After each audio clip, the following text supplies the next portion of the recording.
Hey, this is Tyler Skidmore with Fly Rod Chronicles and West Virginia Fly Guys, and this week we're going to be tying an easy hopper pattern.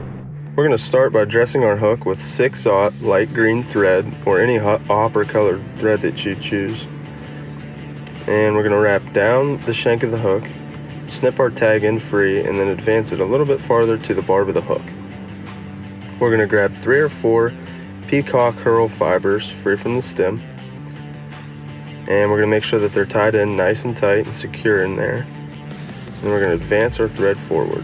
Now we're going to do touching wraps with the peacock herl all the way to where our thread is, and then we're going to tie it in. When we tie this stuff in, we want to make sure that it's nice and tight to the hook. We want to make sure that the teeth of the trout are not going to be able to tear it up. So you're going to see me overlap that there, and that's just to make sure that it's nice and tight. Now I'm going to come in, and I have pre-cut foam that is in light green hopper colored foam, and I've rounded the butt end of it. Now I'm going to tighten it down right at the beginning of where my peacock is, and I'm going to take X wraps, and that's 1 loose wrap back, and then I'm going to meet it and tighten it down. 1 loose wrap back, meet the thread, and then tighten down. And I'm going to make sure it's nice and tight at the end of the hook there, and then I'm going to do it forward. Now you see how it creates an X in those 2 segments of the fly body there. And then I'm going to take my tying thread and I'm going to advance it forward, and I'm going to try to get a point in my foam where I can make it wide enough to get some working room there, because sometimes it's tough to get in between those wee little cracks. Once we get the foam nice and tight to the hook shank, we're going to reach for our elk hair.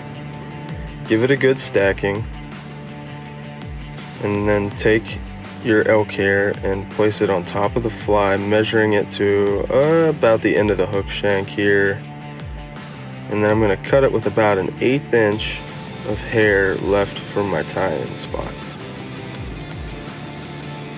You'll see where I take 2 loose wraps here, and then just make sure I tighten it down. If you grab too much, you can always cut the butt ends out, it's no big deal. Now we're going to take the head of our foam, and we're going to create like a grasshopper head to it. And I'm going to take a loose wrap, tighten it down, make sure everything's situated. Now I'm going to take some white foam, and it's just used as a sighter. That way for your dry dropper rigs, you're able to see it. And make sure that it's nice and tight to the hook shank as well. And I'd say that the length of it can be about 1/4 of an inch. The more you tie these, the better you'll get.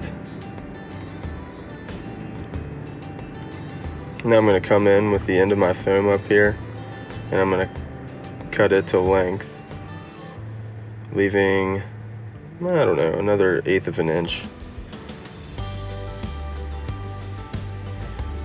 Now we've got to put in our silly legs. Now I've just doubled over the silly legs, and then I've tied it in the middle of that. And this is just a little trick here. And now I'm able to pull my legs to each side, still leaving them looped in the front, making sure that they're exactly where I want them before I go in and tighten them down with 2 or 3 wraps. And once I get them where I want them, I come in, tighten them down, situate everything on the hook, make sure it's where you want it. And then I'm going to snip that loop.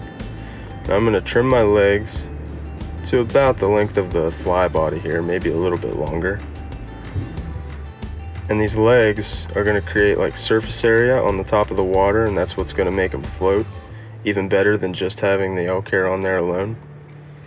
Now I'm going to add a whip finish, and I'm going to whip finish behind the eye.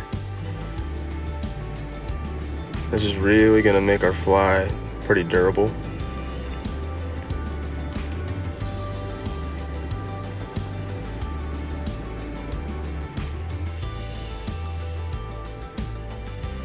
And I'll come in, snip my tag in, or tying thread free. And if you have a rotary vise, you can turn it upside down. If not, just take your hook out and turn it upside down.